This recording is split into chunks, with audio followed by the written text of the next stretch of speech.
tema, o ECA,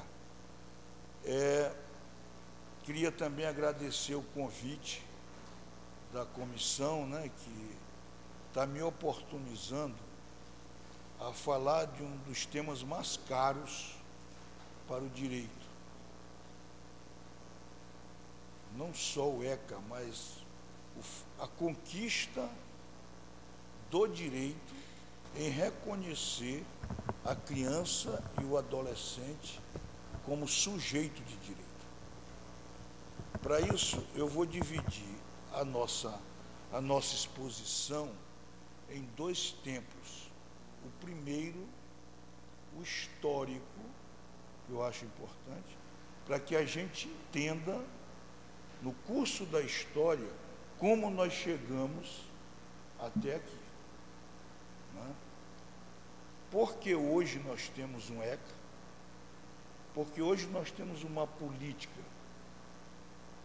política prioritária para a criança e o adolescente.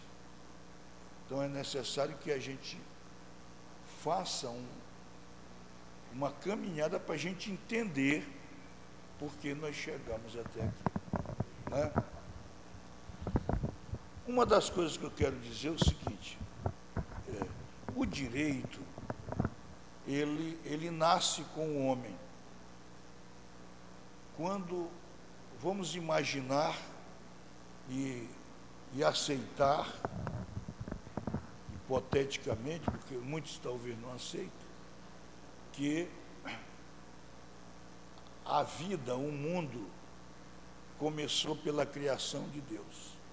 Né? E Deus foi criando as coisas e um momento criou o homem e a mulher. O direito nasce exatamente ali. Onde tem a pessoa humana, tem o direito.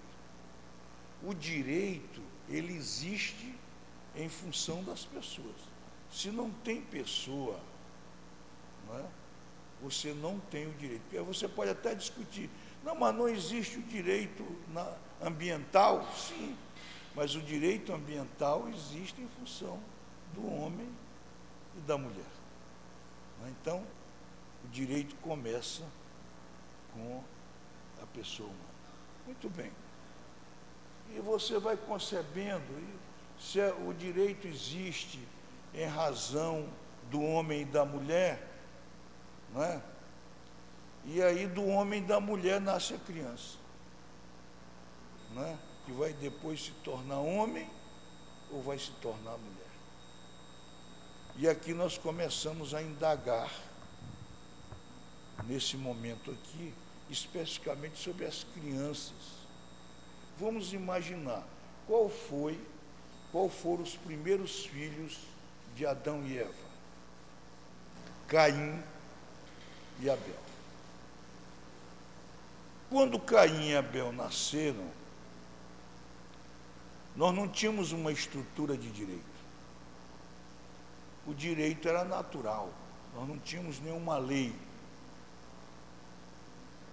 Mas se você for verificar, a concepção é de que os filhos de Adão e Eva, eles pertenciam a eles. Não é? Mais na frente nós vamos ver, quando o direito começa a ser escrito, os filhos eram propriedades do pai. O pai e a mãe tinham o direito de matar o filho, se desagradasse. Por exemplo, o pai nasceu um menino parecido com o vizinho. Vamos imaginar a história. E ele desconfiasse que aquele menino não era dele. Ele tinha o direito de matar aquela criança. Por quê? Porque aquela criança era uma propriedade dele, era uma descendência dele. Então, começa o direito da criança e do adolescente daí. Lá na frente, nós vamos indagar. O pai tem o direito de matar o seu filho? O filho é propriedade dos pais? Não é? E isso só foi consolidado no século, praticamente no século XVIII. Do início da vida até o século XVIII, ninguém queria saber de menino, de criança, não é? Criança não era sujeito de direito. Não é isso? Tanto é que quando o Brasil foi colonizado por Portugal,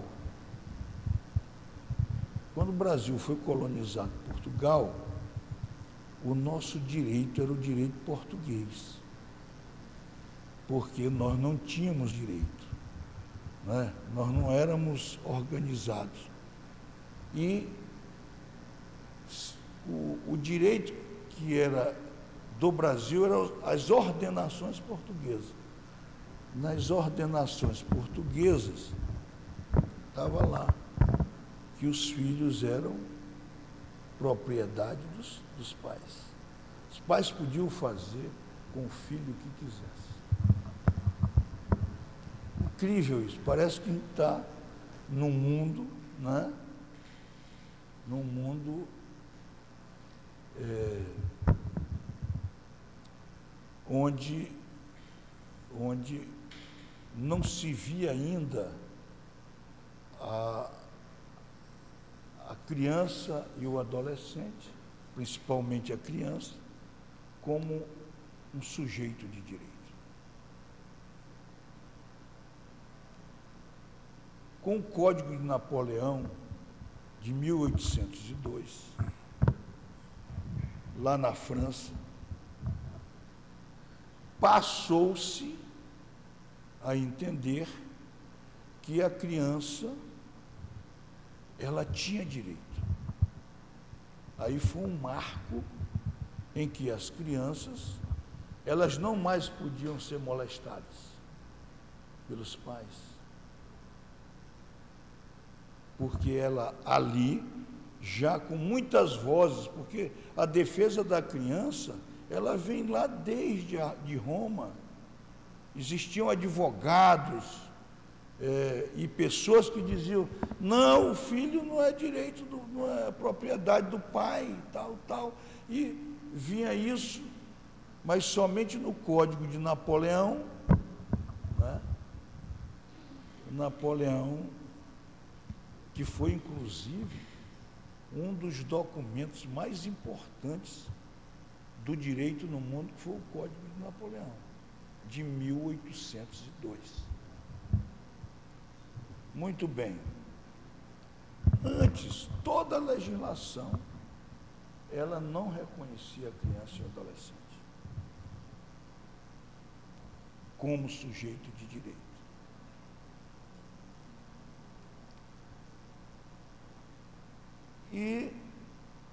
Mas a criança e o adolescente também não tinham, era sujeito de direito, mas eram subordinados absolutamente aos pais. Os pais tinham o direito de decidir pelos seus filhos.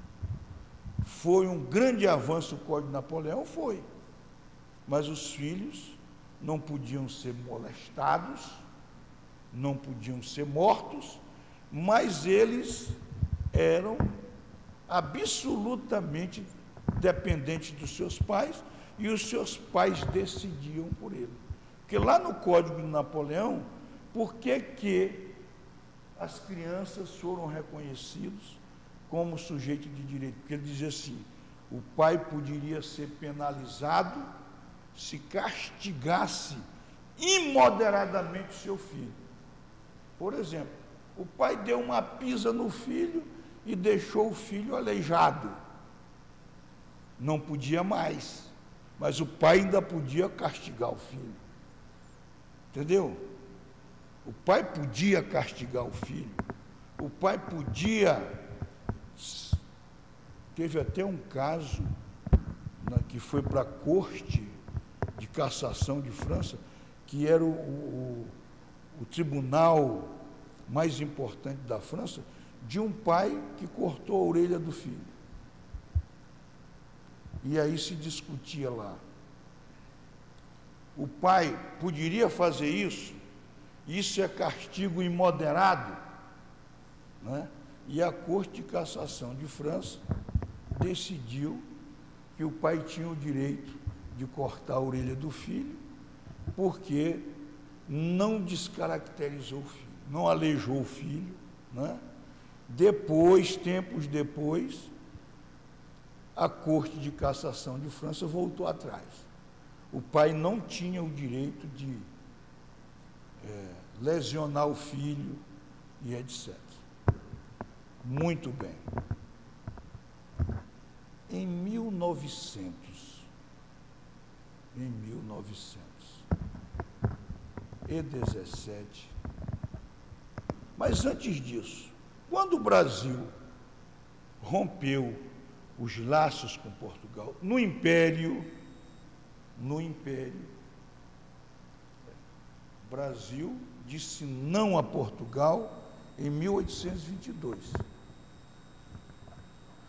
E aí as ordenações portuguesas não mais vigoraram no Brasil. O Brasil começou a ter sua própria legislação. E isso foi em 1922. Todos os documentos de 1822 para cá, que trataram da criança, disseram que a criança, ela tinha os seus direitos, porém, os pais eram que decidiam por elas. Manteve mais ou menos o que disse o Código de Napoleão. Mas eu queria aqui, para resumir isso, que eu não vou passar o dia todo falando sobre isso, nós temos dois marcos importantes na história do direito, que teve uma repercussão extraordinária no direito. O Código de Napoleão é uma decorrência natural da Revolução Francesa. Você vê que sempre o direito, anotem isso, sempre que há algum avanço de direito, há alguma guerra, há algum conflito extraordinário. Então, o Código de Napoleão veio em decorrência da Revolução Francesa. E, daí em diante, a maior relevância, o outro conflito de maior relevância foi a Primeira Guerra Mundial. Após a Primeira Guerra Mundial, que se deu de 1914 a 1918, né, após essa guerra, as pessoas começaram a perguntar: puxa, nós vamos então sofrer pacificamente as consequências da guerra? Né? Nós temos que regulamentar isso. Não pode mais um país invadir o outro, se matar pessoas, e aí surge, em janeiro de 1920, a Liga das Nações. As nações se uniram e disseram: gente, esse é um problema, nós vamos ter que evitar a guerra. Porque a guerra mata a criança, mata homens e mulheres e arrasa o mundo. E nós estamos pagando caro com isso. Então, nós tivemos a Liga das Nações, que foi criada em 1920. Mas eu quero que vocês percebam uma coisa: o Brasil é uma coisa que eu tenho que elogiar o Brasil. O Brasil sempre esteve muito com o olhar dos avanços da legislação. Antes de 1920, nós tivemos no Brasil, em 1916, o nosso primeiro Código Civil, que entrou em vigor em 1º de janeiro de 1917. E já trouxe tudo de bom do Código de Napoleão. Então, antes da Liga das Nações, antes dos avanços da Primeira Guerra, ainda no curso da Primeira Guerra, Ainda com a Revolução Russa, que estava em curso, houve um avanço da legislação brasileira. O Brasil, gente, tudo que tem de novidade e de avanço no mundo, o Brasil está sempre de vanguarda, só não faz é cumprir as leis. Esse ECA é um dos mais avançados documentos de defesa da criança e do adolescente. Só que tem países que não têm o ECA, como nós temos. E lá, sem o ECA, eles tratam melhor as crianças e os adolescentes. Eu estou colocando isso aqui para dizer que no Brasil nós estamos muito bem de legislação. Não estamos bem na aplicação, na vivência e na garantia dos direitos que essa legislação determina. Mas nós vamos chegar lá. Nossa conversa é longa. Muito bem. Quando surge a Liga das Nações, surge uma ideia. Como é que fica o direito das crianças e do adolescente? Aí aparece já os primeiros documentos dizendo que a criança tem direito, que a criança tem que ser preservada, e etc. Muito bem, só que a Liga das Nações fracassou. E de 1923 até 1945, que foi o final da Segunda Guerra, vivemos momentos difíceis, né? O que salvou as crianças, nesse período, o que salvou as crianças foi que surgiu no Brasil, em 1927, o primeiro código, que é o chamado Código de Menores. Você vê como o Brasil se antecipa. O Brasil trouxe para cá o direito das crianças do Código de Napoleão de 1802, em 1917, em vigor o Código Civil, o pai não podia mais castigar imoderadamente. Liga das Nações, 1920, trouxe alguns documentos importantes sobre a criança. A Liga das Nações fracassou, mas o Brasil disse, não, nós vamos criar aqui o nosso Código de Menores.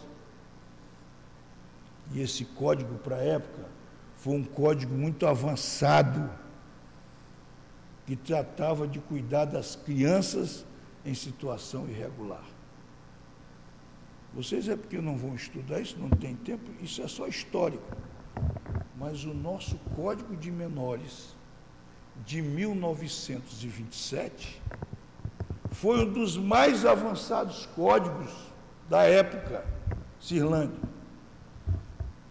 Veio gente de outros países desenvolvidos buscar aqui o exemplo do Brasil, no Código de Menores de 1927. Eu, como não sou novo, comecei a estudar direito em 1977, ainda estudei o Código de Menores de 27. E vou dizer daqui a pouco para vocês que hoje a existência do Conselho Tutelar é a atualização do antigo Comissariado de Menores, em que as pessoas voluntariamente diziam para o juiz, senhor, eu quero cuidar das crianças. E aí ele era nomeado como comissário de menores. Não ganhava um centavo e ainda poderia apanhar na rua se ele fosse questionar o pai a respeito de algum castigo do filho, ainda podia apanhar, não tinha direito nenhum. Mas nós já tínhamos naquela época a possibilidade da existência de pessoas que pudessem, de uma forma ou de outra, atender os interesses dos menores. Pelo fracasso da Liga das Nações e do movimento internacional de evitar guerras, pouco tempo depois estourou a Segunda Guerra Mundial, que vai de 38 a 45. Aí a desgraceira foi grande, porque os impactos da Primeira Guerra Mundial foram infinitamente menores do que a Segunda Guerra. A Segunda Guerra causou estragos imensos às pessoas, às nações, à economia, a tudo. O mundo ficou arrasado. A Segunda Guerra Mundial produziu uma catástrofe tremenda no mundo.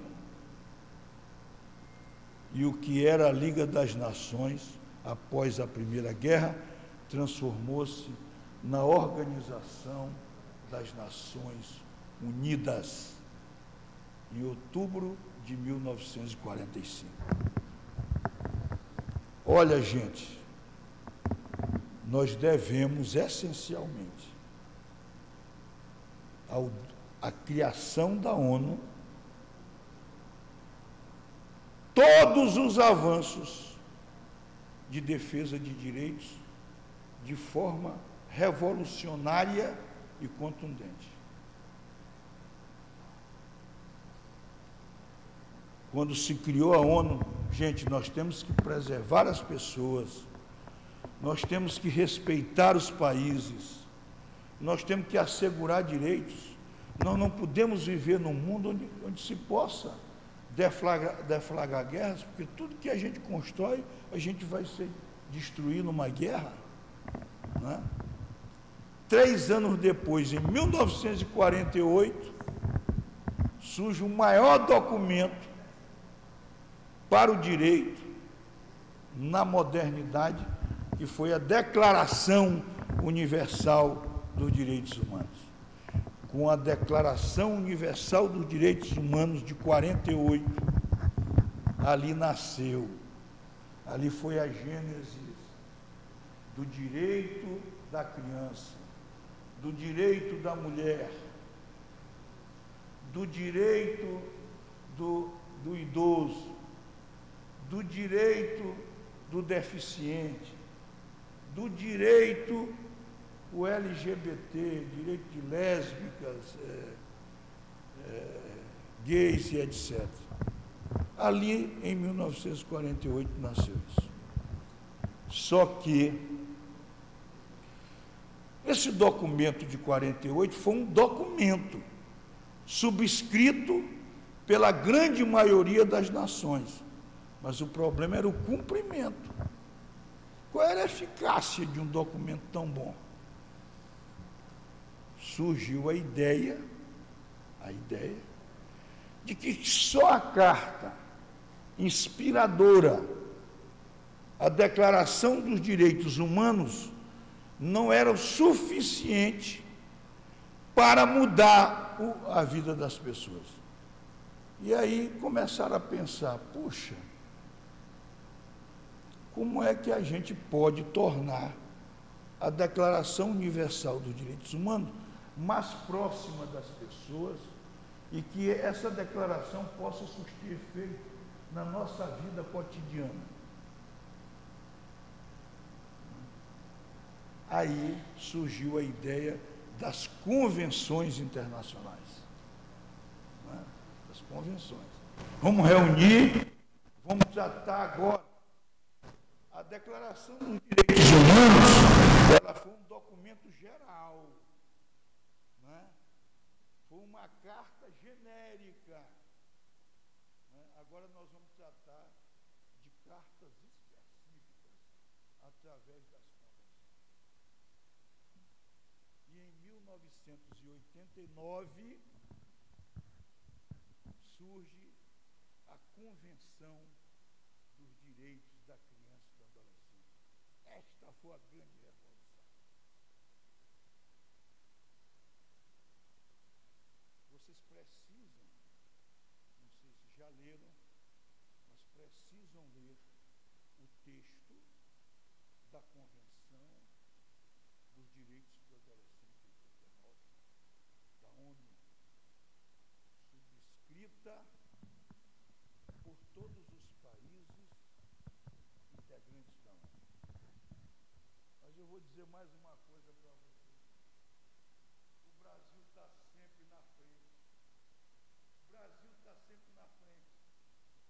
a Convenção Internacional do Direito da Criança e do Adolescente foi em 89, mas em 88 a nossa Constituição disse o que a Convenção disse em 89. Olha como o Brasil é o país das maravilhas. Em 88, com a nossa Constituição, nós já temos lá no texto da nossa Constituição, está lá, artigo 227, 228, etc., dizendo que a criança e o adolescente têm prioridade, e a criança e o adolescente devem ter cuidado, e etc., e etc.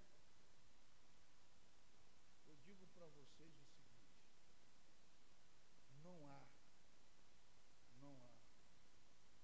tanto desejo legislativo no mundo que nem no Brasil. Nós nos antecipamos à Convenção Internacional do Direito da Criança e do Adolescente, foi em 89. E para a gente fechar com chave de ouro, em 1990, nós editamos ela. Quando nós, em 88, reconhecemos todos os direitos da criança e do adolescente, em 89 houve a convenção, o Brasil já estava trabalhando o seu estatuto da criança e do adolescente, em 90 nós produzimos.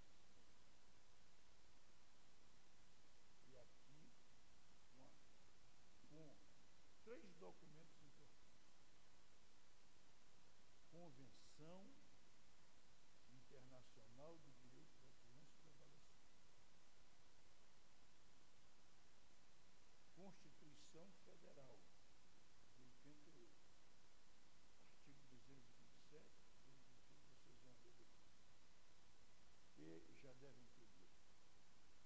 E ECA, nós definimos um compromisso fundamental de que a criança e o adolescente, eles têm direito à proteção integral e têm direito à prioridade absoluta.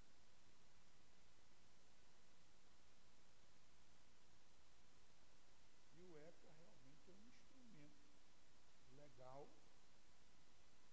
complementando a nossa Constituição e a Convenção Internacional que nós, Brasil, aderimos.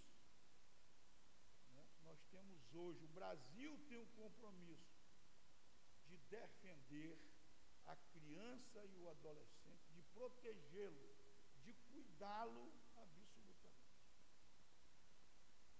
Primeira pessoa a ser cuidada na nossa sociedade é a nossa criança e o nosso adolescente. E vou aqui rememorar uma coisa.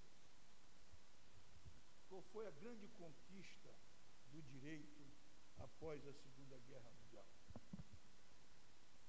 O mais importante para o direito é a promoção das pessoas. Isso é uma maravilha. O Estado existe para cuidar das pessoas, para promover as pessoas.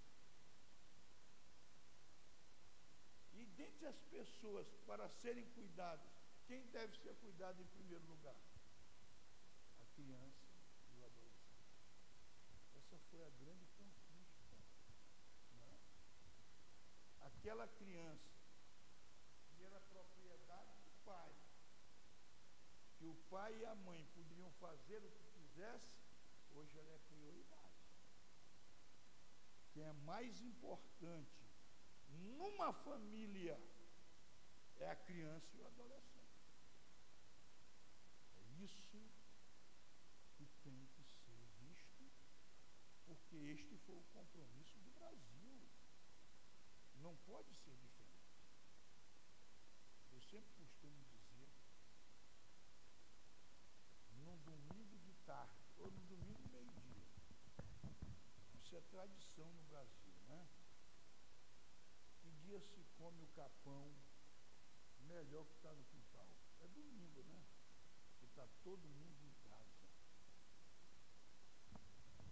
deve comer o melhor pedaço do capão? Hein? Então, parabéns. Mas na maioria das casas é do buchudo, que acha que é o dono, né? E sabe lá como é que fica o pequenininho que não fala. Talvez coma a moela, se não tiver um adulto que goste de moela. Gente, hoje o Brasil tem esse compromisso.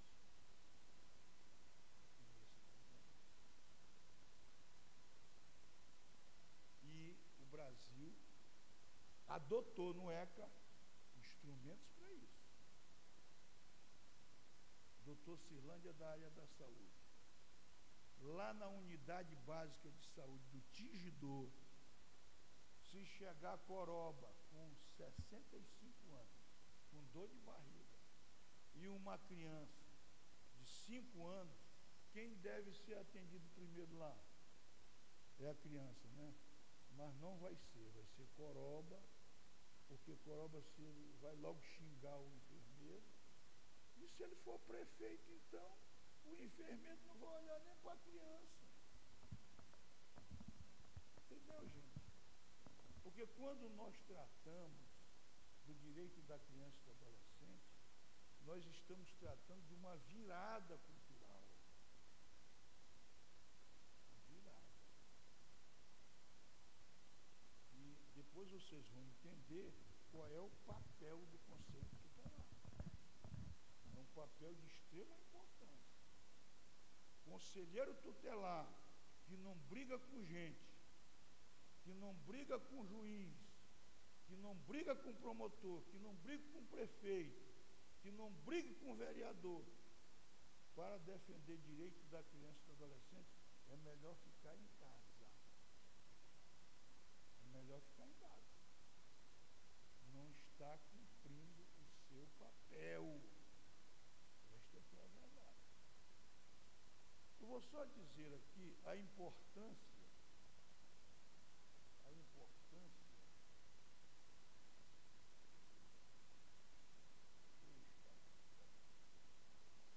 olha o que diz.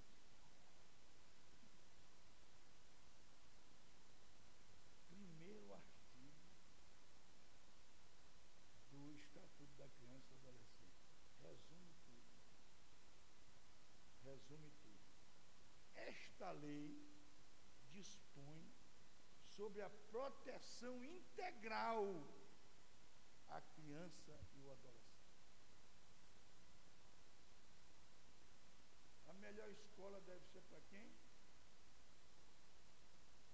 Criança e adolescente. O melhor hospital, melhor lazer, melhor assistência social, melhor roupa, melhor calçado, melhor transporte público, melhor atendimento no banco.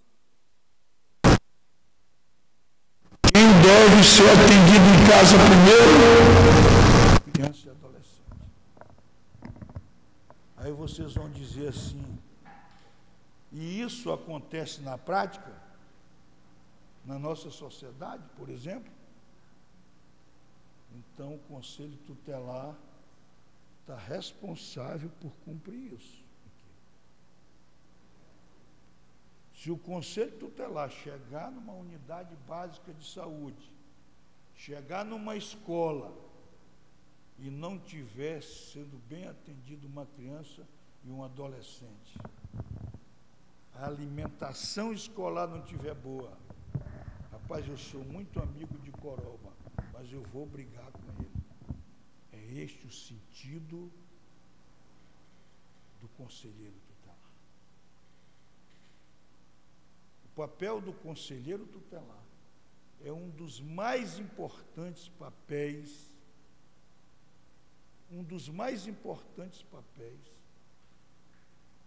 na estrutura administrativa do Brasil.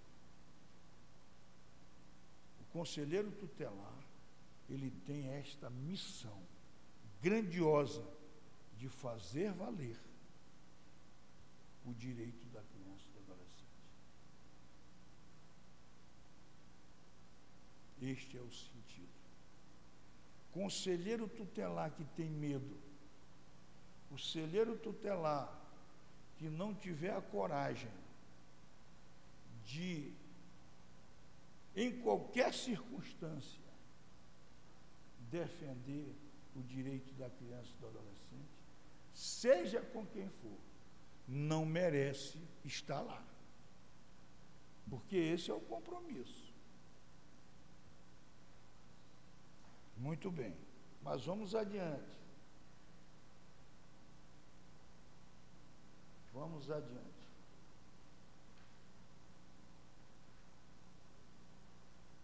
Quanto tempo eu já falei, gente? Eu quero aqui ver os pontos principais e depois eu fico com o tempo que for necessário para vocês me indagarem de alguma coisa. Na verdade, isto aqui, essa minha palestra, ela tem um sentido muito importante na minha vida. Eu fui, por 24 anos, promotor da infância e juventude e adolescência, né? Sempre tive nessa área. E os desafios são grandes,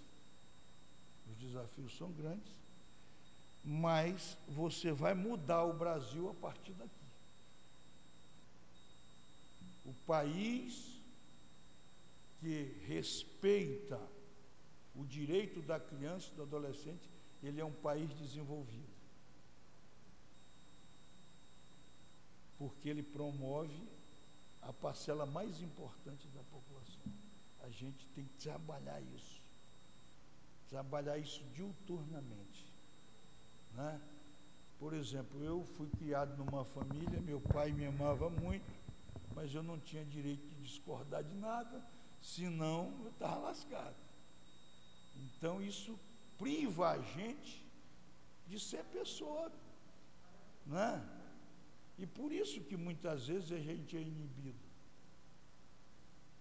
Que a gente traz isso. Pô, será que se eu questionar isso aqui, eu não estou errado? Né? Então a gente leva algumas heranças, a gente leva. Então o conselheiro tutelar, ele está exatamente para quebrar esses paradigmas. O conselho tutelar existe para isso. E 40, né? Então já temos 1h20, dá para a gente tratar de algumas coisas. Sim, nós consolidamos aqui a ideia de que a criança e o adolescente, eles são sujeitos de direito, reconhecidamente sujeito de direito.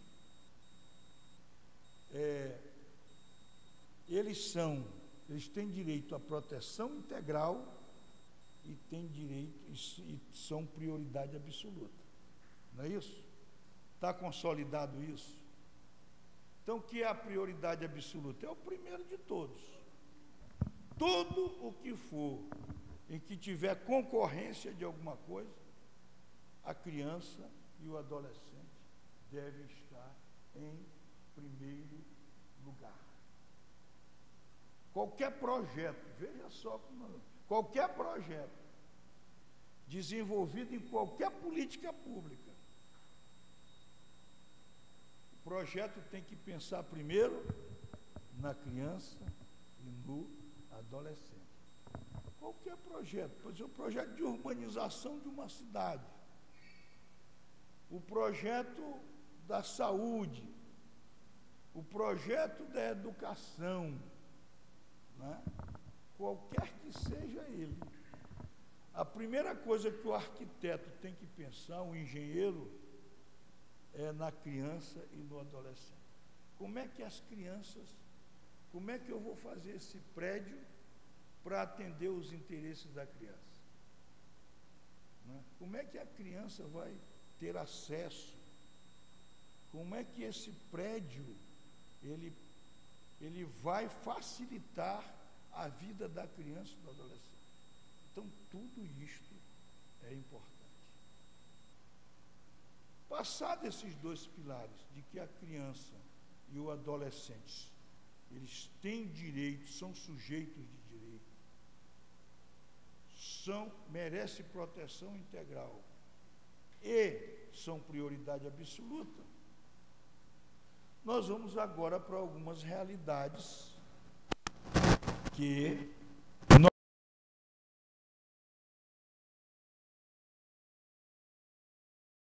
criança e o adolescente, ela é sujeito de direito, tem prioridade absoluta, então nós temos que ter instrumentos. Quando houver violação desse direito, o que é que a gente faz? Não é? Será que a criança está protegida? O que é que deve ser feito? Então nós temos hoje 3 hipóteses que a gente tem que se preocupar. A criança está na sociedade.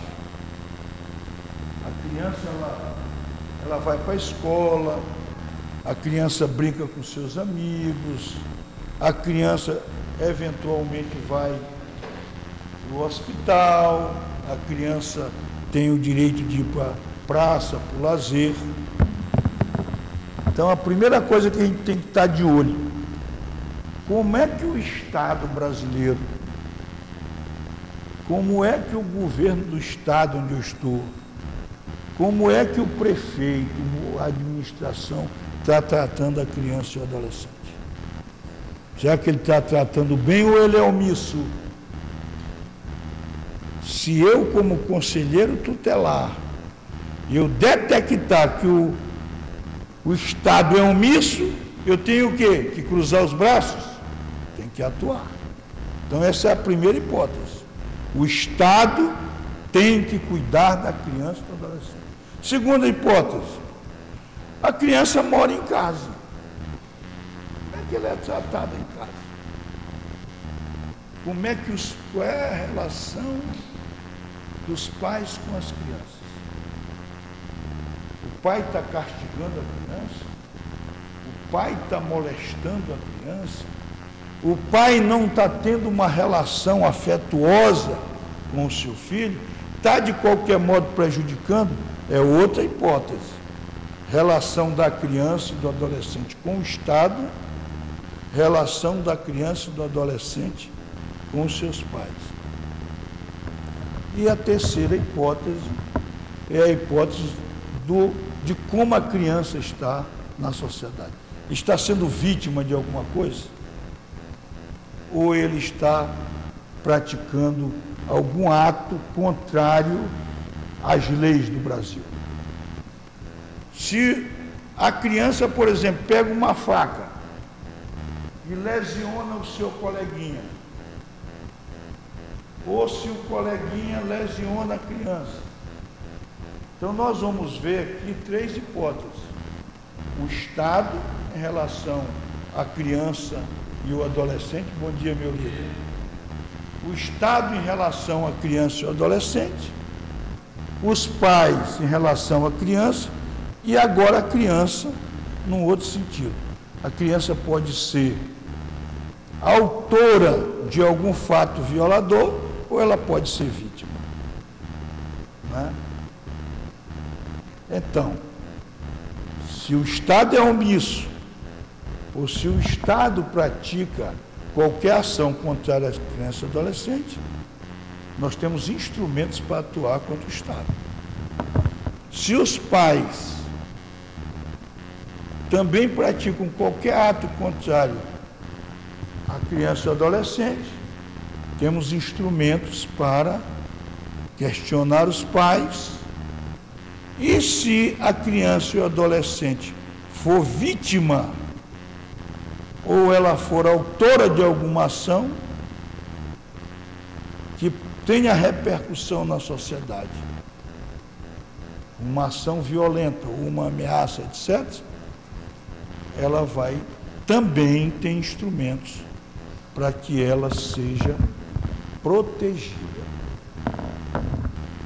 Se uma criança ou um adolescente pegar uma espingarda e atirar numa pessoa, o olhar nosso deve ser de proteção a ela. Nós temos que correr atrás para proteger essa criança e para salvar essa criança. Essa criança não pode amanhã continuar a vida atirando em gente. Então não é o olhar da punição, é o olhar da recuperação, da proteção. Isso aqui é importante, porque a gente tem dificuldade de entender isso. E aqui eu queria fazer aqui um recorte rapidinho em relação a isso, que é a questão da responsabilidade da criança e do adolescente. Desde o Código de 1927, vocês estão lembrados que eu falei dele, né?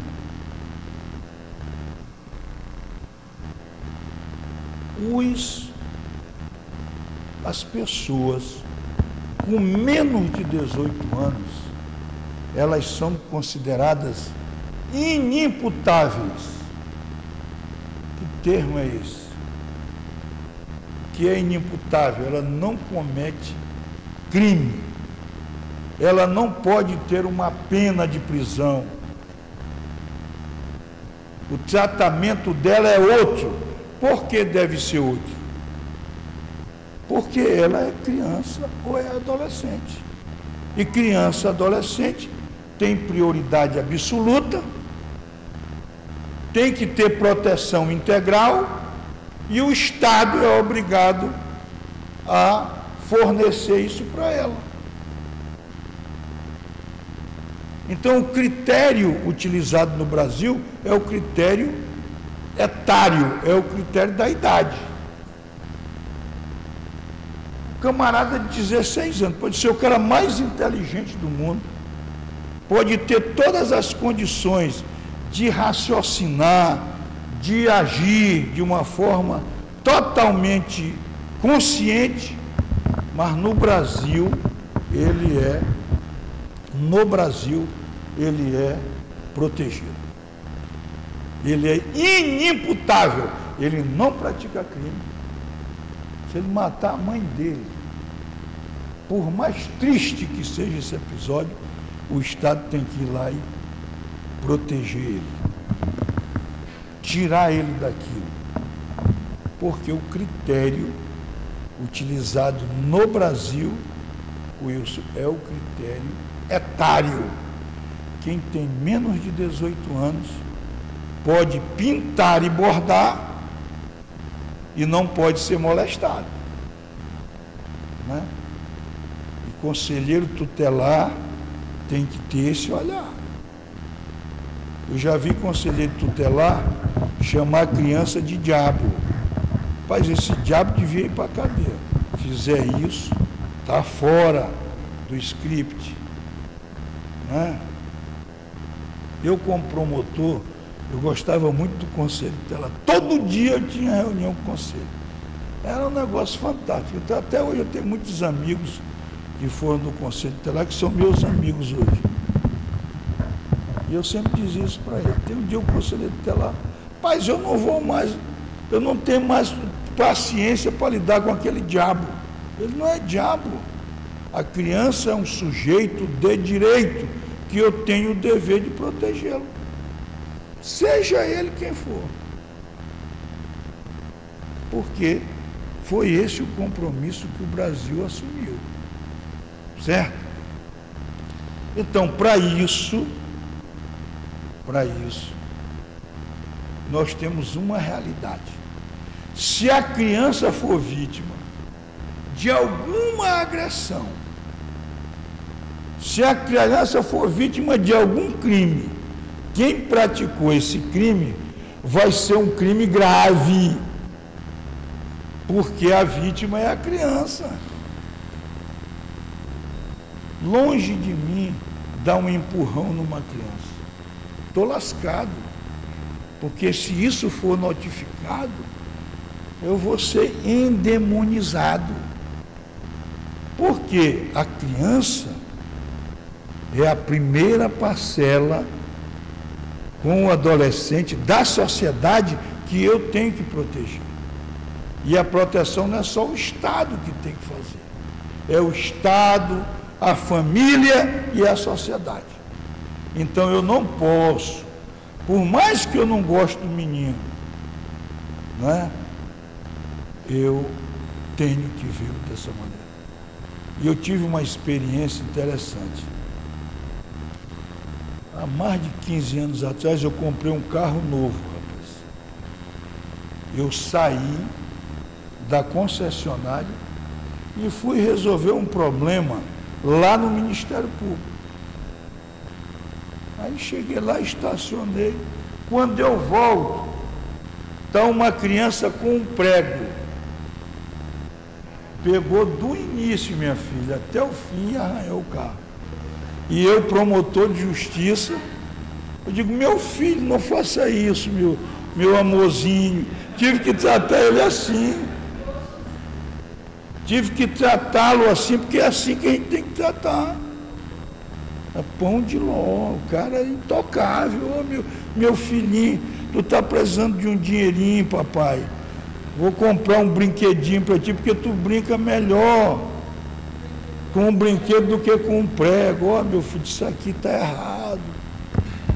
Mas eu não pude, eu não tinha o direito de xingar, de empurrar, não é isso? Então, ali eu cumpri um papel como cidadão. É assim que o cidadão e a cidadã tem que tratar uma criança e um adolescente. A mãe que chama o filho de diabo quando ele pratica alguma loucura dentro de casa, ela está ferindo o estatuto da criança e do adolescente. Não é? Ela tem que tratar, oh meu Deusinho, não faz isso. Não é? Oh abençoado, não faça isso. E eu estou dizendo isso aqui não é brincadeira, não. É isso o sentido do compromisso que o Brasil teve. Certo? Para isso, o seguinte: o cara adulto que dá um tiro numa pessoa e mata, ele pratica um crime de homicídio. Uma criança ou adolescente que pega uma metralhadora e fuzila a cabeça de uma pessoa, ele não pratica crime. Ele pratica um ato que é chamado ato infracional. E ele não pode ser penalizado. Se for uma criança, ele vai receber uma medida protetiva. Se ele for adolescente, ele vai estar praticando, ele vai receber uma medida socioeducativa. Olha a diferença de uma pena, que é uma correção, que é uma forma dura de fazer com que o criminoso, ele de qualquer modo, ele pague alguma coisa pelo que ele fez, pode ser inclusive, não é? A ele pode ser imputado uma prisão, não é? O direito, ele pode ter uma restrição de liberdade, ele pode pagar uma multa, ele pode passar não sei quantos anos preso. A criança e o adolescente, ela tem que ser aplicada a ela, para o adolescente, uma medida socioeducativa. Por que é socioeducativo? Porque essa medida é para que a criança não repita o que fez e ela ser bem cuidada para que ela entenda que ela não deveria fazer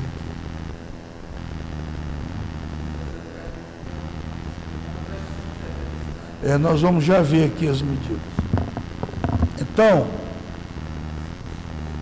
todo esse conjunto de colocação que eu estou fazendo, ele é, acima de tudo, um desafio. Porque o Estatuto da Criança e do Adolescente, ele visa mudar a cultura, o olhar das pessoas. Porque a humanidade acostumou a colocar a criança e o adolescente em último lugar. E agora ele passou para primeiro. Não é? Esta é uma virada cultural. É uma virada. Então, para isso, nós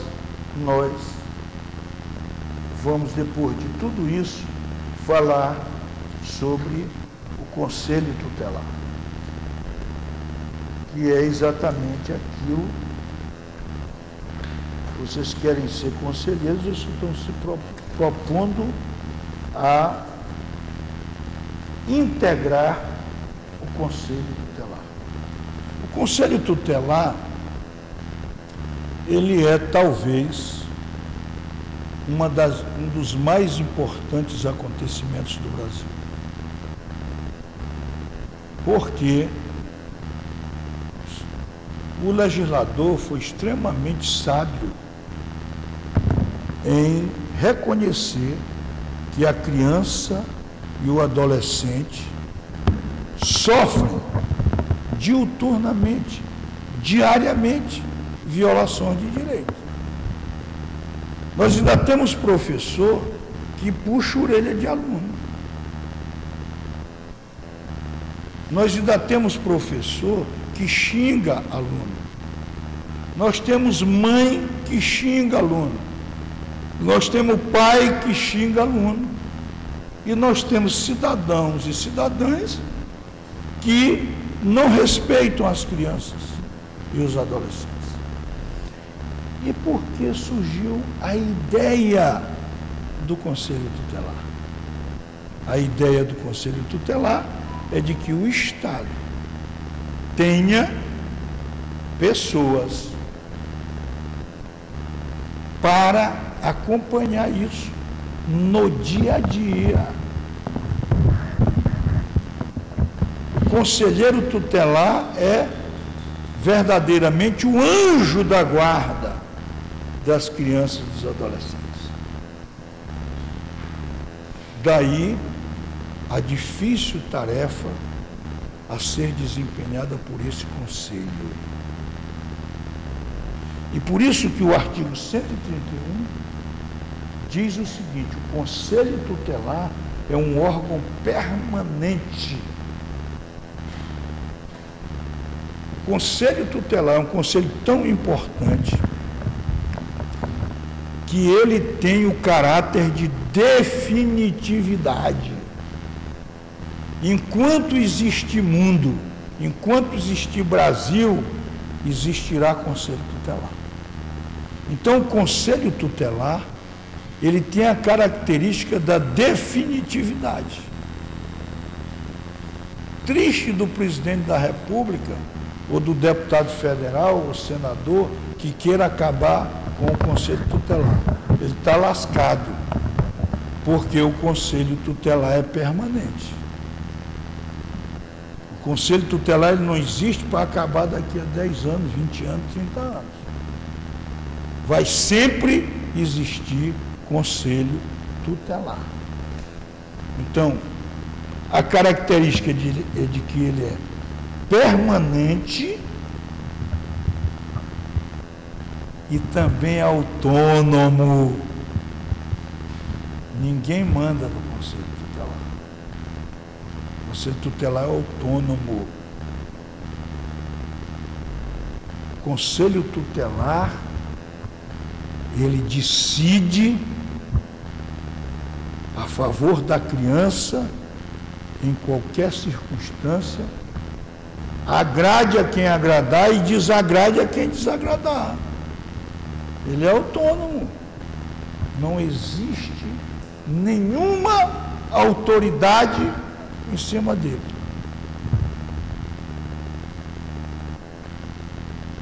O conselheiro tutelar, o conselho tutelar só pode ser questionado se ele cometeu algum ato indigno.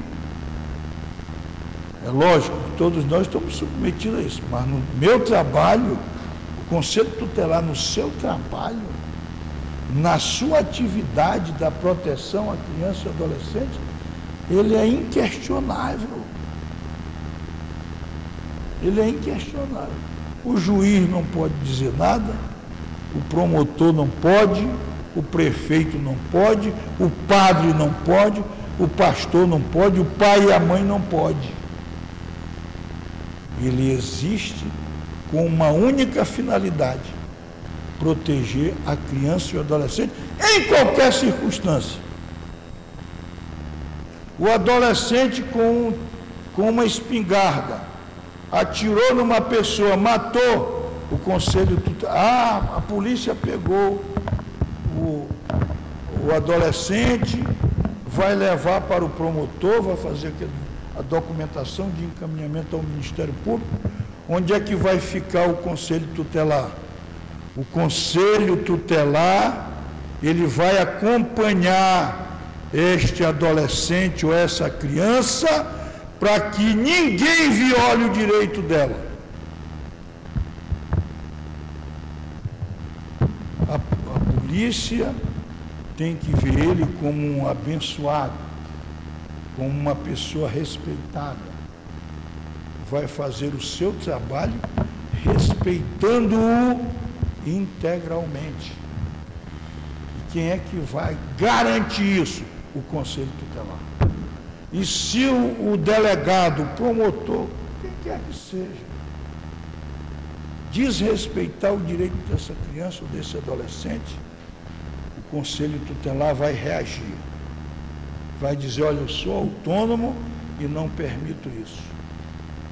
Vou comunicar a quem de direito, mas eu não aceito isso e vou pedir a sua responsabilização. Eu tenho, na vida prática, às vezes, pelas circunstâncias, às vezes até pela própria postura das pessoas, às vezes o conselheiro tutelar se sente como uma pessoa menos do que o promotor, menos do que o juiz, menos até do que o prefeito. Mas o conselheiro tutelar, ele tem ali a sua autonomia. Ninguém é autoridade em relação ao trabalho dele. Ninguém. Quando o conselheiro fala com o prefeito, fala com o promotor, com o delegado, com o juiz, ele fala com uma autoridade. Porque ele é a maior autoridade da defesa da criança e do adolescente. Muito bem. Então, esse conselho, diz o artigo 131, ele é permanente, ele é autônomo, mas ele não é jurisdicional. Ele não é jurisdicional, quer dizer, ele não faz o papel de juiz. Não é? Ele não julga, exatamente, ele não julga, ele não faz o papel do judiciário. Por isso que ele é.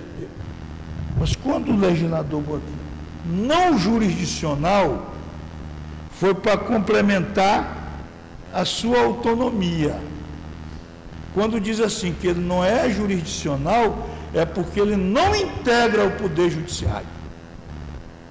Está dito aqui que ele não é subordinado a ninguém. Ele é autônomo. E por isso é que dizem que ele não é jurisdicional. Ou seja, ele não é jurisdicional porque ele não exerce uma atividade própria do Poder Judiciário. Ele tem suas atribuições que não podem ser confundidas com nenhum poder. É um poder próprio que é reservado ao Conselho Tutelar. Diz mais a lei: encarregado pela sociedade de zelar pelo cumprimento dos direitos da criança e do adolescente definido nesta lei. Olha o que diz aqui: encarregado pela sociedade. Por isso que o conselheiro tutelar é votado.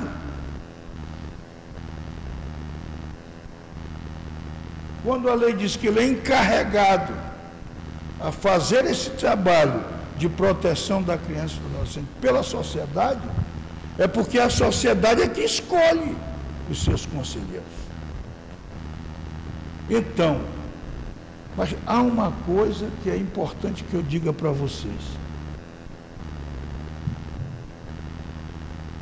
O conselho tutelar, ele tem o seu poder, não é isso?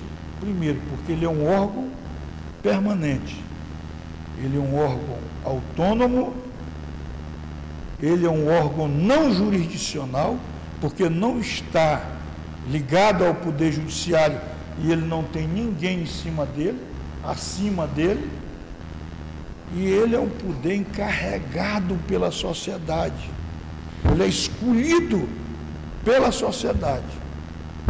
E aí tem uma coisa importantíssima, que eu já vi poucos doutrinadores que escrevem, que comentam o ECA, que não dizem, é que o Conselho Tutelar tem um poder legítimo. O que é esse poder legítimo? É o poder que é dado pelo povo. Quando o prefeito assina um ato dizendo que Eliane é conselheira tutelar, ele faz isso de gaiato, porque quem deu esse poder para ela foi o povo. Entendeu? E todo poder, diz a Constituição, todo poder legítimo é aquele que emana do povo. Todo poder legítimo numa democracia é aquele poder que emana do povo. Os juízes ficam zangados, os promotores, porque o cara, para ser promotor e para ser juiz, o povo não opina em nada. Ele faz um concurso, passa. Por isso que às vezes o promotor e o juiz não atende a população, porque ele acha que ele chegou ali porque ele passou num concurso. Daí que o poder dele não tem a carga de legitimidade democrática que tem um conselheiro tutelar. Porque o conselheiro tutelar, ele foi encarregado pelo povo, pela sociedade, para exercer esta função. Então, aqui no artigo 131, diz que o conselheiro assumiu esse cargo com a maior carga de legitimidade possível. Foi o povo que escolheu ele. Eu posso não gostar de Robson, achei ele um cara chato, mas eu tenho que aguentar ele, porque ele foi eleito pelo povo para ser conselheiro. Eu, como prefeito, vou dizer, rapaz, eu estou puto, porque o Robson é o conselheiro. Eu não gosto de Robson, não é a realidade, eu gosto muito dele, estou dando um exemplo.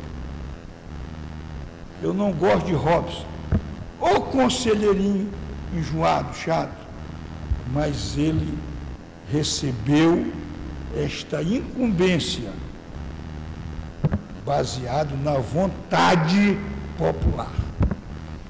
E aí o legitima para que ele, de uma forma autônoma, ele diga assim: eu sou um defensor do direito da criança e do adolescente. Eu estou aqui para defender as crianças e os adolescentes. Olha a importância do Conselho Tutelar. É um órgão permanente, autônomo, não jurisdicional e legítimo. Se vocês botarem na prova lá que a maior qualidade do Conselho Tutelar é a legitimidade. O Conselho Tutelar não foi escolhido pelo prefeito, não teve o aval do promotor e não teve o aceite do juiz e nem do delegado. Ele foi colocado lá pelo povo e ele então traz no seu cargo a legitimidade. Ninguém pode tirar Eliane de ser conselheira. Ela foi eleita pelo povo. A não ser que ela cometa um ato, né, um crime gravíssimo, tudo bem. Mas se não, o cara tem que aguentar, tem que engolir sapo, porque ela foi eleita legitimamente. De todas as características do Conselho Tutelar, que são todas importantíssimas, a mais importante, no meu entender, é a legitimidade. Né? E é por isso que o conselheiro tutelar deve estar mais comprometido ainda. Eu não fui indicado pelo prefeito para agradar o prefeito. Eu não fui indicado pelo promotor para agradar o promotor. Eu não fui eleito pelo juiz, né? Não fui indicado pelo juiz para agradar o juiz. Eu fui indicado pela sociedade para que eu possa ter a autoridade de defender aquilo que a sociedade me indicou, me encarregou. Então, isto são características que colocam o Conselho Tutelar na proeminência da atividade administrativa da defesa da criança e do adolescente. Nenhum delegado, nenhuma autoridade poderá impedir a entrada, a presença de um conselheiro tutelar, se ali tiver interesse da criança e do adolescente. Imagine uma situação do conselheiro tutelar um dia chegar um telefonema ou uma notícia no conselho tutelar dizendo que um pai está batendo no filho. Ah, eu vou fazer um ofício para o pai comparecer. Não. Você tem o dever de ir lá, imediatamente intervir. Por quê? Porque você recebeu a incumbência da sociedade para fazer isso.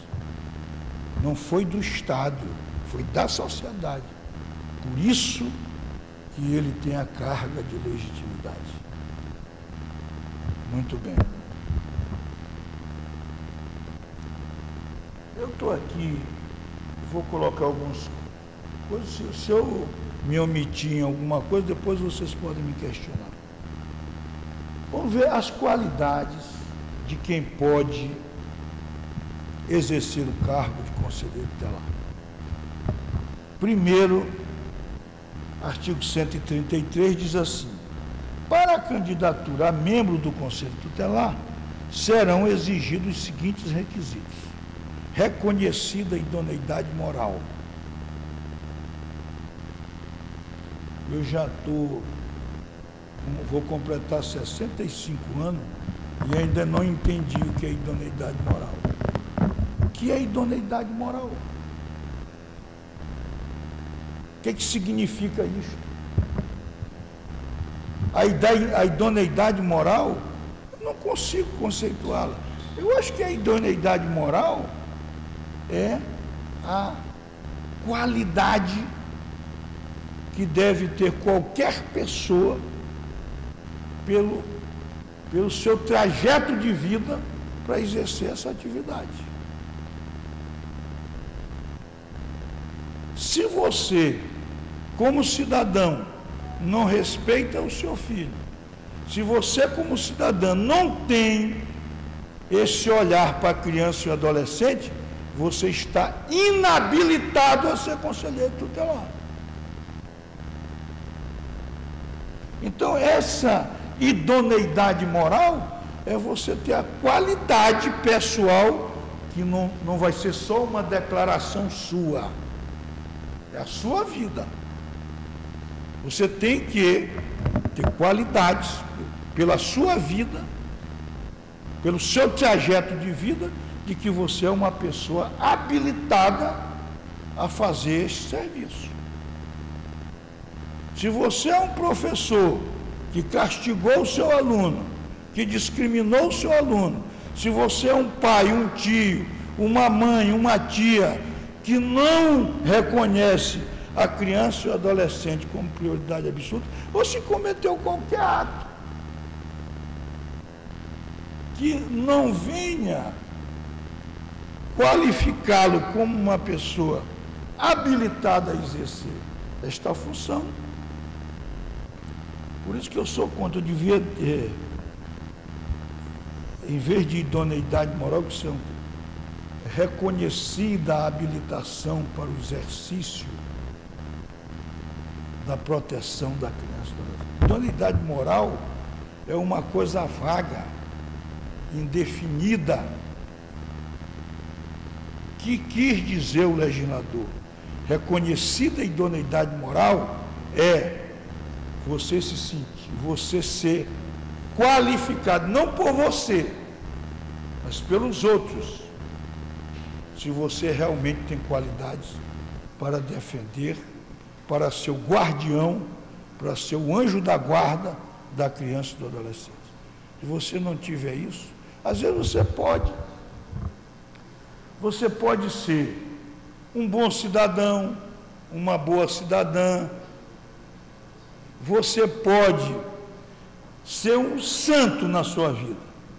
Mas se você não tiver a qualidade de brigar pela criança e do adolescente, você não está habilitado. Se eu não tiver a coragem de amanhã enfrentar quem quer que seja para defender uma criança e um adolescente, eu não estou habilitado para ser conselheiro tutelar. Por isso que eu faço uma crítica contundente a esse requisito, que na verdade o que o legislador disse foi isso. O que ele quis dizer foi isso, que quem se propor a ser conselheiro tutelar tem que ser uma pessoa capaz de exercer essa incumbência, de defender a criança e o adolescente em qualquer circunstância, inclusive dentro da sua própria casa. Porque eu já vi, aconteceu comigo como promotor, uma conselheira tutelar fez um pedido de divórcio do marido porque não aceitou ele estar castigando o filho. Aí é conselheira tutelar. O que quis o legislador dizer, com idoneidade moral, é dizer: cara, ou moça, ou jovem, ou velho que seja, tu estás habilitado a exercer essa atividade? Se tu não tiver, te sai daí, porque tu vai encontrar pedreira pela frente. O conselheiro tutelar: meu Deus, mataram um, eu vou logo entrar numa água de açúcar. Não tem condições de ser conselheiro. Entra aqui no requisito da idoneidade moral. Idoneidade moral significa que para ser conselheiro tem que ter as qualidades de brigador, de destemido. Quem teme, quem não pode ver um fogo e vai logo, não tem condições de ser conselheiro tutelar. Porque o conselheiro tutelar pode até substituir o bombeiro, se jogar num fogo para puxar uma criança. É isso que quer dizer idoneidade moral. Mas é porque o cara tem que ser certinho. Primeiro que não tem ninguém certinho. Nós temos os nossos defeitos. Nós não podemos ter defeitos graves. Mas uma qualidade que tem um defensor é de dizer: eu não vou ter vergonha, eu não vou temer e eu não vou abdicar do direito de defender uma criança e um adolescente, seja com quem for, seja com o presidente da República. Se ele for contra um adolescente ou uma criança, eu sou contra ele e vou dizer que sou contra e não aceito, e vou tomar as medidas que forem necessárias. É isso que significa reconhecida idoneidade moral. Idade superior a 21 anos. Aqui é um critério meramente etário. O legislador poderia dizer 18, podia botar 20. 21 anos, pressupõe-se que a pessoa tenha maturidade para lidar com isso. E aqui eu quero fazer algumas intervenções. O conselheiro tutelar, a lei diz que ele tem a idade de 21 anos, mas ele quis dizer que o conselheiro tutelar deve ser prudente. Conselheiro tutelar que vive emprenhando pelos ouvidos, não serve.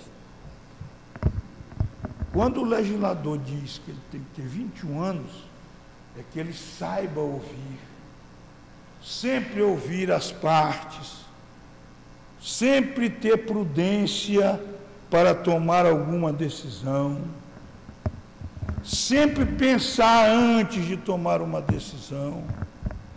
Quem for cristão, antes de tomar uma decisão, invoque o Espírito Santo, porque quando a lei diz que a idade do conselheiro tem que ser superior a 21 anos, a lei quer dizer que quer que o conselheiro tutelar seja sábio, prudente nas suas decisões. Que ele não haja pelo impulso da emoção ou de qualquer sentimento que venha, de qualquer modo, atingir a dignidade da sua decisão. É isto que o legislador quis dizer, em idade superior a 21 anos. Se você for superior a 21 anos e não tiver qualidade de discernimento, você não merece ser conselheiro tutelar. Se você for um precipitado na vida, uma pessoa que não tem qualidade para decidir nada, um desqualificado, uma pessoa emocionalmente desequilibrada, ele não pode ser conselheiro tutelar. Vamos dizer assim, 21 anos pressupõe que seja um cara prudente, que seja um cara que saiba buscar a verdade, né? Que tenha a sabedoria de saber qual a melhor decisão, né?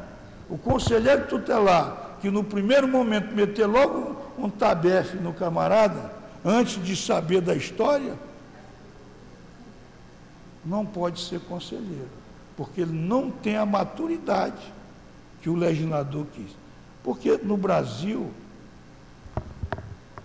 tem países do mundo que o critério não é esse. Não é um critério meramente biológico. Tem países que adotam o critério biopsicológico. O cara, a idade é X e ele tem que passar por um critério psicológico. Por isso que você passa por um crivo para ser candidato. Não é? Tem a bateria psicológica, não tem, gente? Por isso. Porque não basta você, eu tenho 21 anos. Se sou um desequilibrado, se sou um doido, como é que eu vou ser conselheiro? Não é? Então foi isso que quis dizer o legislador com a idade de 21 anos. E o terceiro requisito. Hein?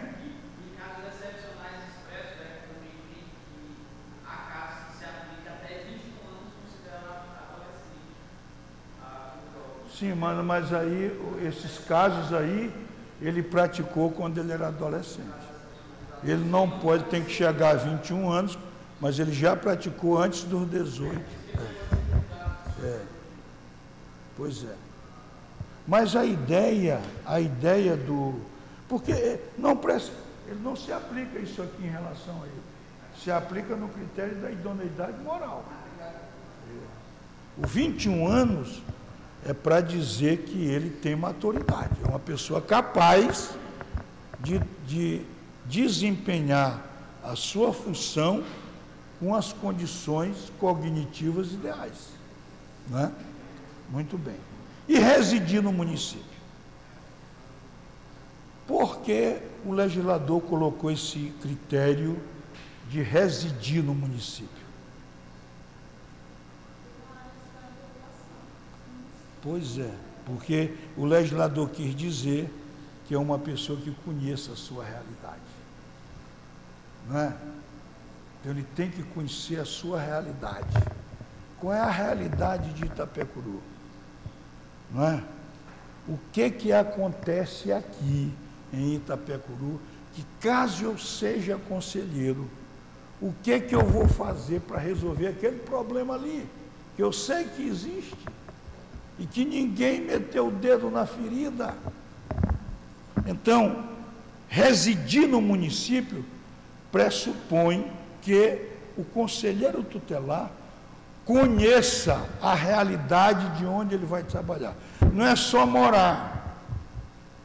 O conselheiro que chegou aqui de paraquedas hoje, para amanhã ser conselheiro, ele não está obedecendo o que quer o legislador.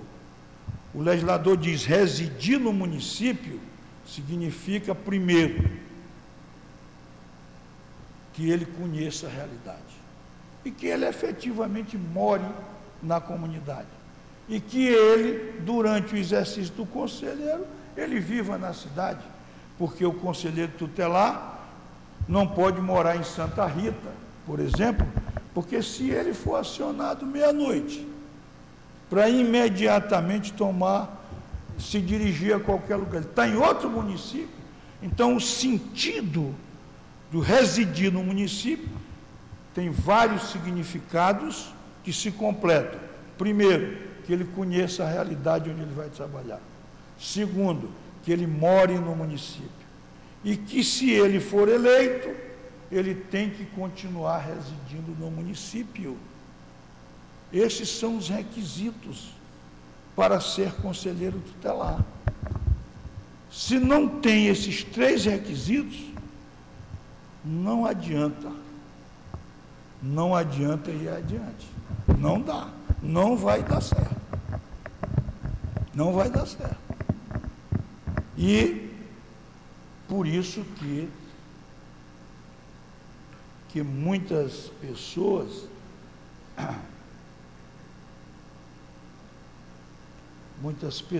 não dão certo como conselheiro tutelar. Terminam se frustrando e terminam sendo criticadas porque não observaram esses requisitos, né? Vamos agora aqui fala da questão dos direitos, né? O conselheiro tutelar tem os mesmos direitos que os servidores públicos têm, né? Os conselheiros tutelares têm problemas de salário, essa coisa toda. Mas isso aqui, o que o legislador quis dizer? Que todos os direitos que outros servidores têm, o conselheiro também tem. Que é direito a férias, tem que ter cobertura previdenciária, ele tem que ser descontado a sua previdência, ele tem que ter paga a sua previdência. As mulheres, a licença maternidade, os homens, né, a licença paternidade, aqui o 13º salário, que é a gratificação natalina, etc. E tem um artigo 135, que é um artigo que também tem muita legislação. O exercício efetivo da função de conselheiro tutelar constitui serviço público relevante e estabelecerá presunção de idoneidade moral. Isso aqui também é outra coisa que tem muito. Quando se fala em idoneidade moral, presunção de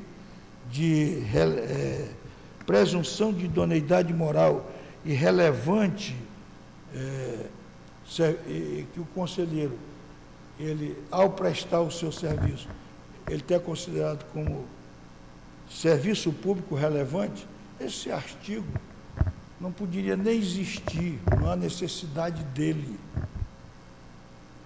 O conselheiro, pelo fato de exercer a sua função de conselheiro tutelar, ele automaticamente, ele já é um servidor que exerce sua atividade com legitimidade e por isso ele tem que ser respeitado, porque ele tem uma função pública relevante, que é de defender um público que merece proteção integral e tem prioridade absoluta no seu atendimento. Então, o legislador perdeu tempo em dizer isso aqui. Isso aqui significa isso. Muito bem. Vamos agora às atribuições do Conselho Tutelar. São atribuições do Conselho Tutelar atender as crianças e adolescentes nas hipóteses do artigo 98 e 105, aplicando-se as medidas previstas no artigo 101 a 107. As crianças, esta também foi uma falha, a primeira parte desse inciso foi uma falha do legislador. Olha o que o legislador diz: atender as crianças e adolescentes em todas as circunstâncias, não só do 98 a 105.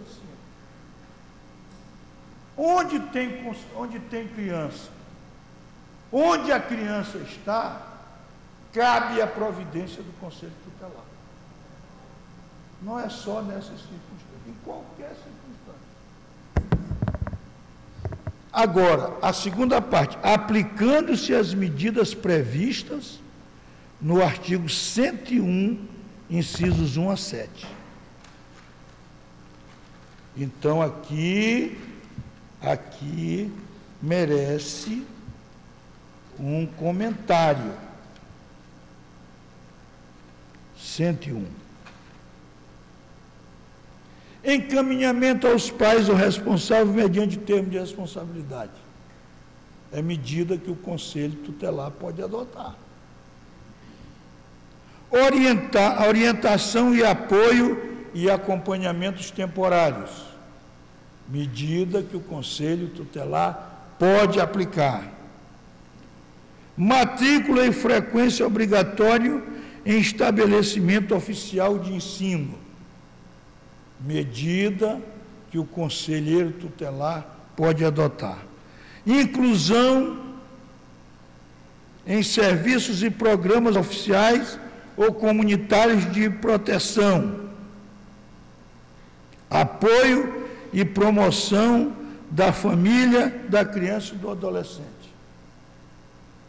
O Conselho Tutelar pode adotar essa posição. Requisição de tratamento médico, psicológico ou psiquiátrico em regime hospitalar ou ambulatorial e inclusão em programa oficial ou comunitário de auxílio, orientação e tratamento alcoólicos e toxinômanos. E acolhimento, até o 7º, e acolhimento institucional. O que eu vejo aqui, gente? Isso aqui já está implícito, naturalmente, da atividade do conselheiro. O conselheiro tutelar tem uma criança doente, que precisa de uma internação. Ele é o órgão habilitado a requerer sua internação.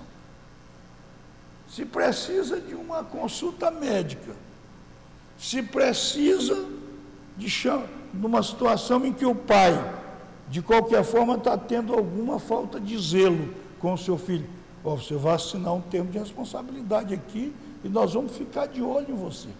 São atribuições naturais de um conselho.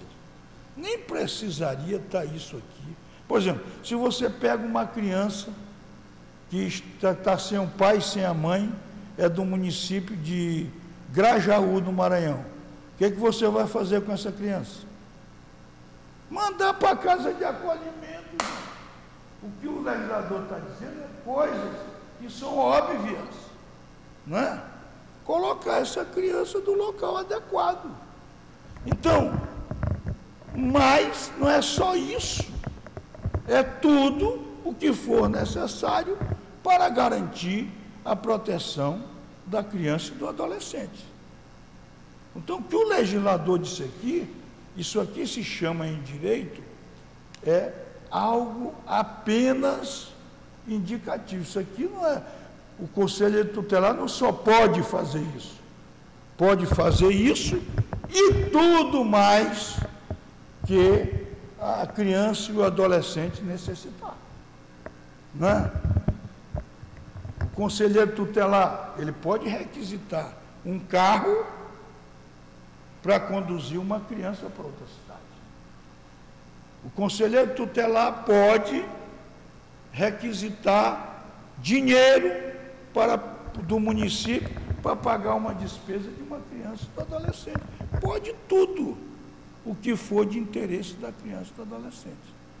Em Itapecuru não precisa disso, porque hoje nós temos um carro novo, né? Conselheiro tutelar tem o direito, são atribuições do conselho, de ter um local digno de trabalho. E pelo ECA, o município tem que disponibilizar. E aqui é um problema, porque onde eu passei como promotor, eu não via interesse do município de valorização dos conselheiros tutelares, do conselho tutelar. Mas isso não é uma questão que está aqui na pauta. Então, atribuição do conselho tutelar: atender e aconselhar os pais irresponsáveis, aplicando as medidas que forem necessárias, não só as que estão inscritas no artigo 129, de 1 a 7, mas qualquer outras medidas que forem compatíveis, certo? Por exemplo, há necessidade de aplicar uma medida no sentido, porque essas, o que é que diz o artigo 129?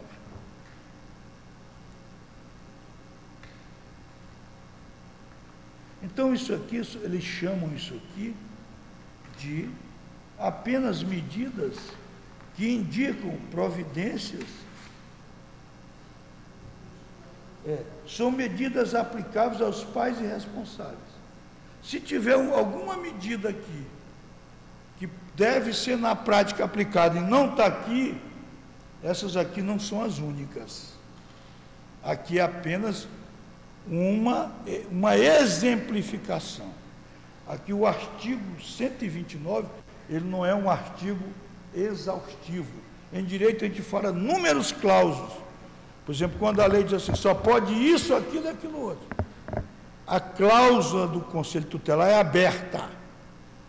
Você pode adotar recomendações e medidas que forem necessárias para colocar a criança e o adolescente no seu âmbito de proteção, certo? Agora, você não pode tomar medida que só compete ao juiz, ao promotor, tudo bem. Mas no âmbito da sua atuação, qualquer medida que vise proteger a criança e o adolescente. Por exemplo, você não vai ficar todo tempo com o artigo 129 pregado na parede. Se tiver alguma medida que eu tenho que tomar que não está no artigo 129, eu não vou tomar, tomo sim, porque o meu trabalho é um trabalho de defesa da criança e do adolescente de qualquer circunstância. Certo? Vamos em frente. Promover a execução de suas decisões, podendo para tanto. Por exemplo, foi tomada uma decisão do Conselho X, ela não está sendo cumprida. Aí o Conselho tem poder de requisitar serviços públicos nas diversas áreas para que seja atendido. Por exemplo, o Conselho reúne, diz essa criança, né, nós estamos convencidos de que essa criança deva receber do poder público esse tratamento. Requisita-se ao poder público para tomar aquela providência. Requisição não é pedir. Às vezes os conselheiros têm que chegar para o prefeito, para as autoridades, com a autoridade que lhe é cabida. Nós estamos requisitando. Eu não estou lhe pedindo, eu estou requisitando. Porque a criança e o adolescente é a prioridade. Representar junto à autoridade judiciária nos casos de descumprimentos injustificados de sua deliberação.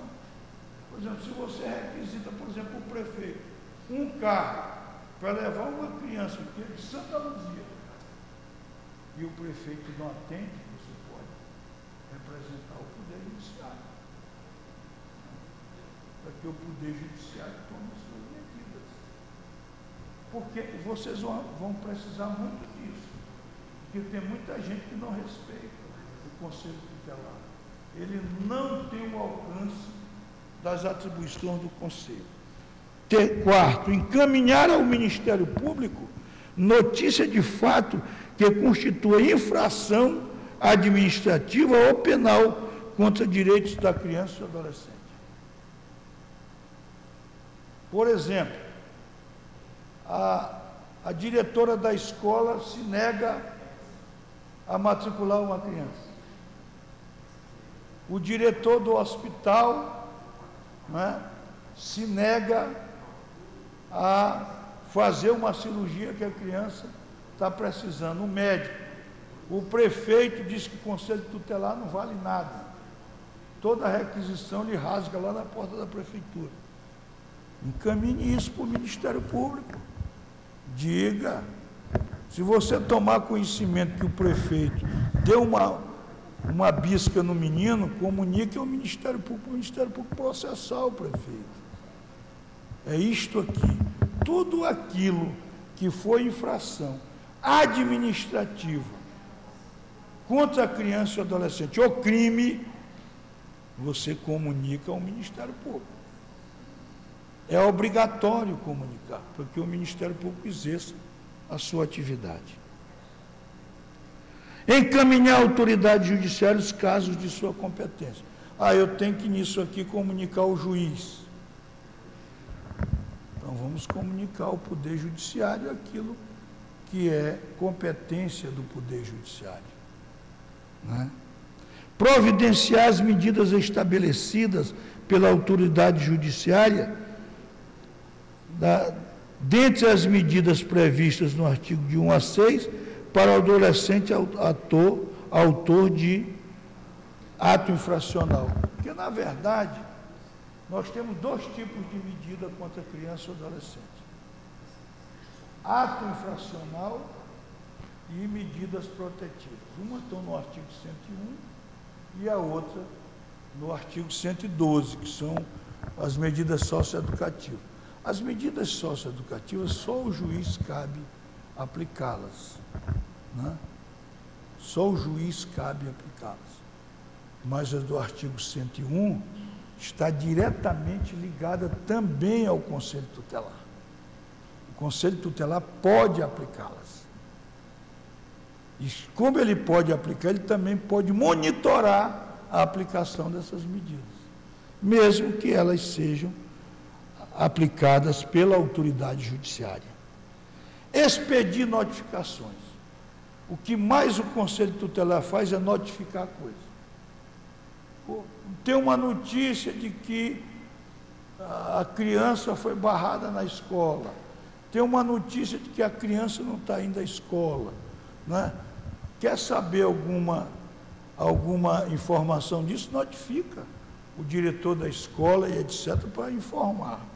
Não é? Requisitar certidão de nascimento e de óbito de criança e adolescente quando necessário. Isso aqui é fundamental. Não é? A criança não tem certidão de nascimento. Ou a criança tem a certidão, perdeu. O Conselho Tutelar pode pedir uma segunda via. Ele é obrigado a atender. Tudo isso aqui a autoridade é obrigada a atender. Né? Inclusive, um dos papéis importantes, também da questão do óbito, não só do nascimento como questão do óbito, Mas aqui está implícito, aqui está colocado aqui nesse artigo, que o Conselho Tutelar, ele é obrigado também a documentar a criança.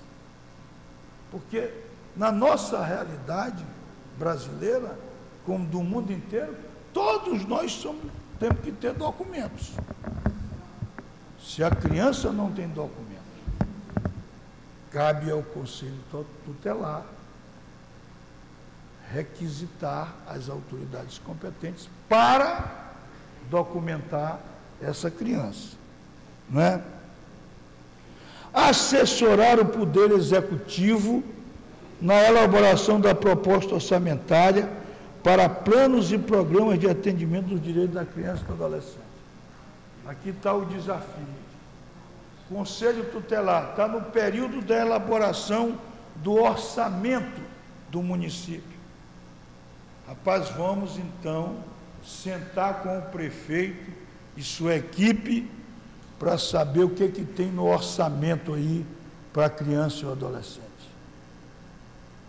O que tem? Prefeito, tu vai gastar tantos milhões de reais no ano de 2024.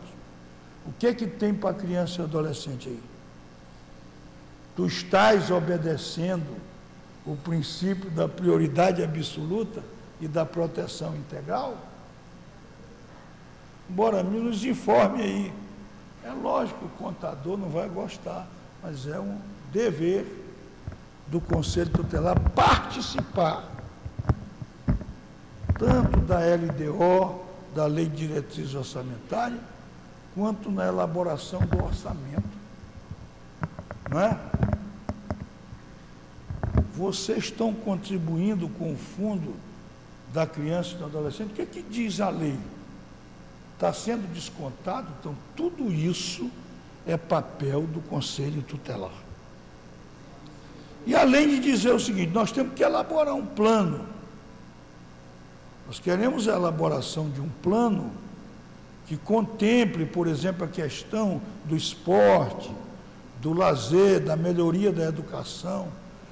Tudo, a realidade é o seguinte, tudo que diz, tudo o que tiver interesse da criança e do adolescente, o Conselho Tutelar está dentro. Também esse artigo 133, ele não é um artigo, 134, ele não é um artigo exaustivo. Tudo aquilo que tiver interesse da criança e do adolescente é atribuição do Conselho Tutelar. Representar em nome da pessoa, da família, contra a violação de direitos. Isso aqui já está implícito. Representar ao Ministério Público para os efeitos de ação de perda, suspensão.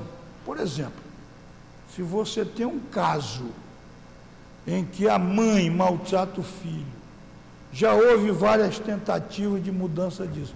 Você pode dizer assim, vamos, senhor promotor, faça um expediente, ó, este caso aqui tem que declarar a suspensão ou a perda do poder familiar desse garoto. Ele não pode ficar nessa família. É lógico que isso aí é um ato extremo, porque vai de encontro à própria natureza. Mas quantos pais não tem aí que é melhor que os filhos estejam com outras pessoas do que com eles? Tudo isso é atribuição do Conselho. Promover e incentivar na comunidade e nos grupos profissionais ações de divulgação e treinamento para reconhecimento de sintomas de maus tratos em crianças e adolescentes. Tudo aquilo que vocês puderem ajudar as crianças e adolescentes a serem respeitadas, tudo vocês podem fazer. Tudo para inibir qualquer tipo de ação, enfim. Né? Para isso, vocês podem provocar as entidades, a comunidade, os grupos sociais que possam contribuir para que aquilo não venha a ocorrer ou ocorra de uma forma diferente. Promover e incentivar, adotar na esfera de sua competência ações articuladas e efetivas direcionadas à identificação da agressão, a agilidade no atendimento à criança e adolescente, de violência doméstica. Enfim, esse artigo ele está apenas pontuando exemplificativamente quais, né, as atribuições. Aqui são, na verdade, 20 atribuições. Mas, na verdade, são 50, 100, quantas forem necessárias. Porque tudo aquilo que disser respeito à criança e ao adolescente, cabe efetivamente à atuação do Conselho Tutelar. Por quê? Prioritariamente, quem é encarregado da defesa da criança e do adolescente não é o Ministério Público. O Ministério Público tem lá o dever de... Mas ele tem várias... O Ministério Público vai defender criança e adolescente, consumidor, mulher, idoso, um monte de coisa. O Poder Judiciário tem milhões de processos. Quem primeiramente está na vanguarda da defesa da criança e do adolescente é o Conselho Tutelar. O Conselho Tutelar tem que se colocar assim: nós temos parceiros na nossa luta. Ministério Público, Poder Judiciário, Polícia, entidades, Poder Executivo, Legislativo. Tem um grupo de pessoas e entidades que possam nos ajudar. Mas quem tem que puxar o barco é o Conselho Tutelar. E você só cabe fazer isso. O Conselho Tutelar não é para correr por direito de idoso. Pode até comunicar a alguém que o idoso está recebendo uma violação. Mas é o Conselho Tutelar, prioritariamente, eleito pela comunidade para exercer essa nobre função. Era mais ou menos isso que eu queria colocar. Já deu 2 horas? Já? Aí eu estou aqui à disposição para, se vocês quiserem fazer algum questionamento, eu estou aqui à disposição. Sei que não deu para falar tudo, porque realmente o ECA é muito grande, né? Mas a essência do ECA é essa: garantir que o Estado, a família e a sociedade coloquem a criança como prioridade absoluta e tenham proteção integral. Essa que é a essência do ECA, né? Pois é isso aí, muito obrigado.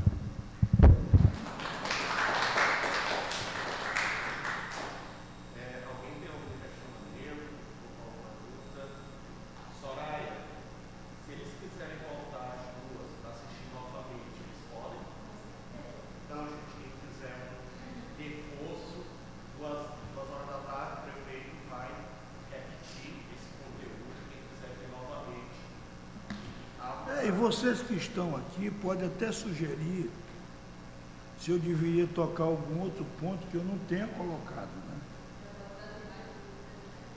né? Não, Corob, nós queríamos que você falasse um pouco mais sobre isso. Eu aqui fiz